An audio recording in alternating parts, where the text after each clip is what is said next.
లిమిట్స్లో దాదాపు 11 అఫెన్స్లో పాల్గొన్నారు. వాళ్ళని మనం అరెస్ట్ చేయడం జరిగింది.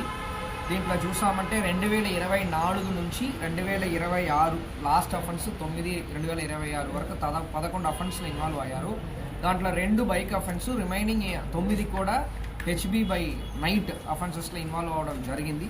ఈ వ్యక్తి దగ్గర నుంచి దాదాపు 13 తులాలు అంటే 130 గ్రామ్స్ ఆఫ్ గోల్డ్, తర్వాత 2 బైక్ని సీజ్ చేయడం జరిగింది.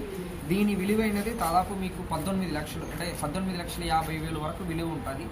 ఇది ఒక అఫెండర్ని మనం పట్టుకున్నాము. అదేవిధంగా ఇన్ ద మీన్ టైము మన మడక్సిరా పాకెట్, తర్వాత పెనుకొండ పాకెట్లో జరిగిన చాలా అఫెన్సెస్లో దాదాపు ఒక 24-25 అఫెన్స్ సంబంధించిన ముద్దాయి ఒక గ్యాంగ్ని కూడా మనం అరెస్ట్ చేయడం జరిగింది. ఈ గ్యాంగ్ డీటెయిల్స్ ఏంటంటే అరుణ్ కుమార్, ఈ వ్యక్తికి 26 సంవత్సరాలు, అదేవిధంగా నరేష్ 24 సంవత్సరాలు, అదేవిధంగా లక్ష్మి, యశోదమ్మ, తర్వాత గంగమ్మ, వెంకటరమణ, నిర్మలమ్మ అని చెప్పేసి వీళ్ళు ప్రతి ఒక్కరు కూడా ఫ్యామిలీ మెంబర్స్, ఒకరొకరు రిలేటెడ్. దాంట్లో ఇంపార్టెంట్ ముద్దాయి ఒక వ్యక్తి ఇంకా అరెస్ట్ చేయాల్సినది ఉంది.